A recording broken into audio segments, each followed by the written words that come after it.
Now that we've completed all of Earth's story missions, I'll take you on a journey into the first strike in Destiny, the Devil's Lair. On selecting a strike, it will populate a team of 3 for you, filling in any blanks left by your current fire team, which for me was empty. Another thing you'll notice immediately is the variation on the load screen. More significant than that, when loading into this strike, we ditch the dinklage and pick up a more commanding voice actor. A personal favorite when it comes to voice acting, we now feature Lance Reddick. Beneath the ruins of a cosmic room, in the shadow of an old colony ship, we've located the House of Devil's Lair and the High Symptom feeding them their strength. We must destroy this machine god and send their souls screaming back to hell. I'd follow that voice into battle any day of the week. Fallen Empire. Let's hope we can avoid the crossfire. As Tyrion warns, we've got crossfire between the Fallen and the Hive again, but this time we've got backup. Coming up on this little tiff between 2 enemy factions, you might have noticed that I'm not on my Hunter. That's because my first playthrough was actually on a Titan. You'll see later why the Titan's gonna better allow me to show off some of the mechanics of the fights ahead.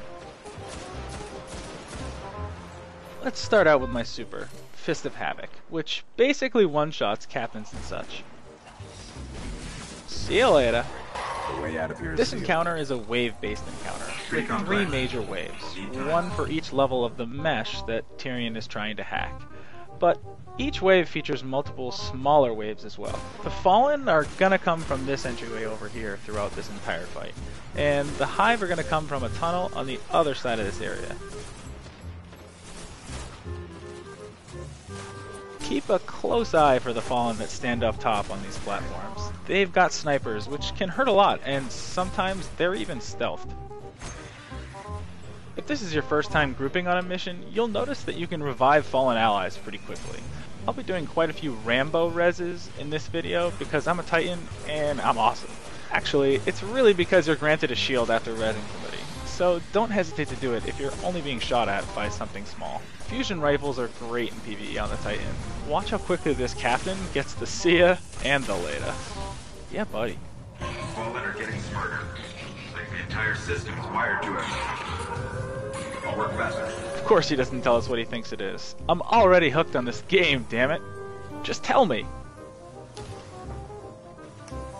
This stealth vandal over here is gonna spawn every so often, so kill him before he kills you. For your sake, I hope you're more accustomed to FPSs on console than I am. Wanna know what happens when you hit yourself in the face with a flashbang? MLG, here I come.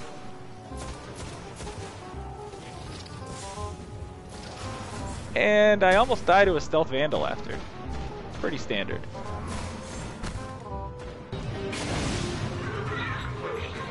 But just so you know, there's more fallen. Over here is where the Hive are going to spawn from, and unfortunately this time they don't seem to want to kill the Fallen. They're both coming full force at your face, so be ready.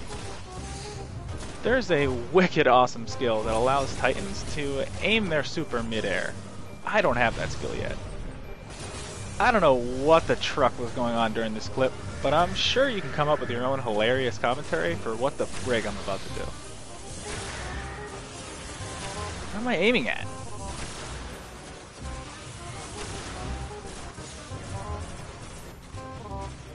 These 2 wizards have been able to wipe a few of my groups in the beta, so use some caution when you fight them.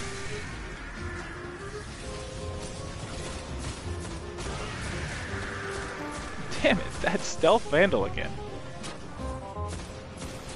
The melee Stealth Vandals are all over this objective, but if you're a Titan, you've got a pretty great solution to when they do make it within range. See ya!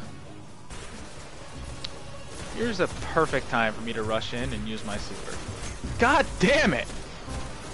Well, that opportunity's gone. Here's the final boss of this objective. My ADHD made me kill the little guys first, but he goes down like a sack of potatoes anyway. Barrier is down. We can move now. The lair is up ahead, under that colony ship, just on the other side of all those devils. Up next is the Devil Walker. While he can cause some groups trouble with the multiple means of one-shotting you and the constant stream of ads flowing in, the mechanics of the fight are pretty well defined. Having said that, both of my strike members just died to one hit in the first 10 seconds of the encounter. Fun times. Now that they're up, let's start the fight. Oh god, not a... Whew. Okay. Key to this boss lies within his legs. Blast them until they can't take it anymore, and the boss will go into a weakened state for a short period of time. More on that in 1 second. Here's one of his major abilities, and one of his most deadly. He'll aim this red beam at a spot he's about to incinerate after a few seconds, and drop the hammer on anyone near the endpoint. Additionally, the area it affects is circular, and if you're in the radius, even if you're tucked behind a wall from the direction of the blast, it will still kill you. This is his second ability, indicated by the rocket launcher charging up and glowing blue for a few seconds. Once charged, he unleashes a quick barrage of shots similar to the Hive Knight's weaponry. You can tuck walls for this one, but they do have some slight homing capabilities, so if you're out in the open, they can be very deadly. Next up is these bouncing bombs. He drops them every so often, so don't get too close to him. Their damage isn't that scary on normal, but if you come in here on hard, they are lethal one-shots on a level 8 Titan. Be sure to move sufficiently far from the target when he does this. Better safe than sorry. Yeah, I'm sorry. The Devil Walker is also capable of using multiple abilities at once. Right here, he's gonna delete me with the rocket launcher while still shooting his minigun at my teammate. As a Titan, you might be inclined to get close to enemies in case an opportunity to use your super or melee ability comes your way. That's a pretty bad idea on this fight. Here's why. When he stops moving and starts glowing all over his body, that means he's about to do an energy blast in a circle around him. It can be lethal. Here's the first leg we get down, and as you see, he's down for the count. I'm a cocky prick, so I decided to give him some Storm Fist action to the neck, where he's weakened and takes extra damage. Lo and behold, when he wakes up, he'll use the aforementioned energy blast around him, and I end up with my dick in the dirt. I briefly mentioned the minigun earlier, so here's some footage of it in action. It shoots extremely fast, and he will follow you with it, but you can head glitch and wall hump it pretty easily. I got lucky, and he let me unload into his leg for a while I took no damage from his minigun. But eventually he'll get fed up and try to bring down the hammer. Remember what I said about being cocky? Well, I thought I had him dead to rights with my super, and I ended up twiddling my thumbs in the danger zone.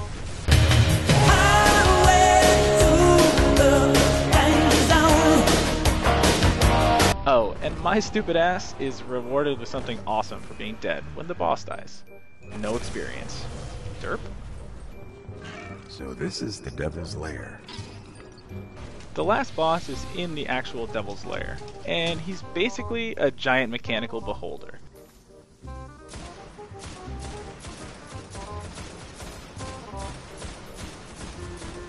Once you clear out the first set of ads, he gets pissed and starts going ham. And by ham, I mean he starts shooting the same doublet of purple rockets for the rest of the fight. Literally. He does nothing else. Well, one other thing that you'll see in just a second. If this were a traditional MMO, I'd refer to this fight as a tank and spank. He will teleport around the room, and there will be some ads that spawn, but otherwise, he's really just a loot pinata.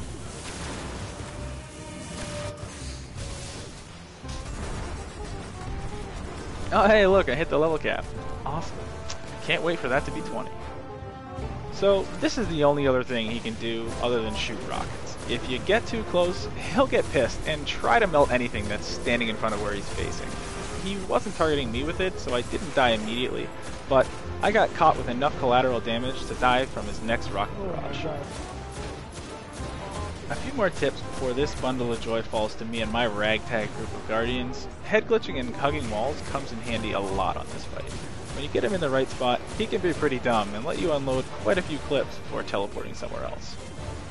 Oh, and if it wasn't obvious, his weak spot is the inner radius of the circular core on his front side. Really? Oh. Shanks. Anyways, once he's dead, you'll get one last bit of my main man, Lance Reddick, and you can collect the 5th and final golden chest from Earth below this platform here. You get a new sparrow for collecting all 5. Pretty cool. But we must stay vigilant. The fallen are crafty, and they'll find ways to survive. They always do.